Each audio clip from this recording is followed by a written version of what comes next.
ont fait leur place dans le groupe. Par exemple, notre ami Philippe Pluquet, qui est quand même qui est le patron de la recherche, enfin, de tout ce qui est conseil technique et recherche agronomique. Ignace Florin, qui après avoir été dans un autre secteur du groupe est revenu et qui est maintenant le patron ici. Bon, il y a eu Jean-Yves Brunet, par exemple, etc. Mais donc, on a trouvé dans cette entreprise, il y avait quand même il y avait beaucoup d'intelligence et beaucoup de savoir-faire et de professionnalisme que nous avons voulu conserver avec aussi une relation qui était très bonne. Donc voilà, ça je voulais vous le dire sur l'histoire. Alors maintenant, on a continué. Il y avait une inquiétude à l'époque. Qu'est-ce que vous allez faire? Est-ce que vous allez pas est-ce que Bavard va continuer? Est-ce que vous allez continuer à investir à Bavard, sur Bavard, etc. Ben oui, nous avons continué à investir sur Bavard. Et donc, il y a quelques années, nous avons fait le premier silo que vous avez là-bas, qui est un silo de 24 000 tonnes. Nous avons tous connu cet endroit. Il y avait 3 grands hangars comme celui-ci, derrière, avec ce qu'on appelait des silos Martin, donc des silos métalliques sur fond plat. Et puis il y avait au fond, puisque c'était une ancienne briqueterie qu'avait acheté M. Cousin, le mari de Mme Cousin, il y avait au fond un superbe bâtiment en briques, séchoir à briques, qui était aussi transformé en silo.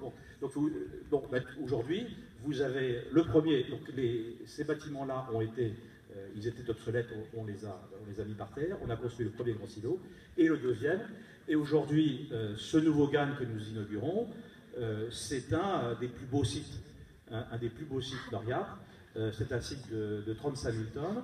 Ce silo que nous venons de construire a coûté plus de 5,5 millions d'euros.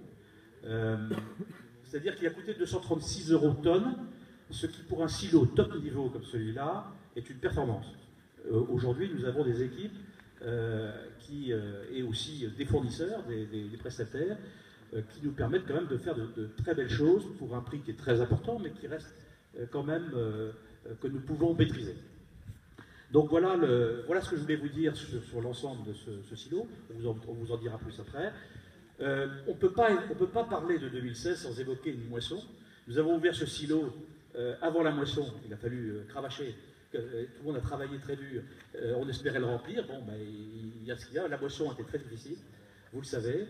Bon, mais il faut croire qu'il ne faut pas perdre de courage parce que c'est une moisson exceptionnelle et il y en aura d'autres qui viendront après. Le groupe Noriap a perçu que les agriculteurs étaient quand même confrontés à de graves difficultés de trésorerie du fait de cette moisson. Et donc, on a mis en place les moyens qui permettront aux gens de ne pas désinvestir sur la campagne qui vient, quels que soient les résultats de cette moisson. Donc, nous allons, vous l'avez lu dans la presse, nous allons aider les agriculteurs en crédit fournisseur, en prêt de trésorerie, de façon à ce que les gens aient les moyens de mettre en terre une nouvelle récolte qui, j'espère, rejoindra ce qu'on a connu l'année dernière et les années d'avant. Donc le groupe est là, le groupe s'investit, mais tout ça évidemment repose sur quoi? Sur la confiance des agriculteurs, sur la confiance des clients. Bon, je vous l'ai dit, on a voulu conserver l'esprit Bavard, je crois qu'on y a réussi, les clients sont restés, ils font confiance, et sans cette confiance, comprenez bien que des investissements comme ça, on ne les fait que parce qu'on a autour des gens qui nous suivent, des gens, c'est-à-dire des remorques qui arrivent. Voilà, donc je voudrais terminer en remerciant nos clients, en remerciant les agriculteurs du secteur qui continuent de nous faire confiance et à qui nous voulons apporter toujours plus de professionnalisme et de performance. Voilà.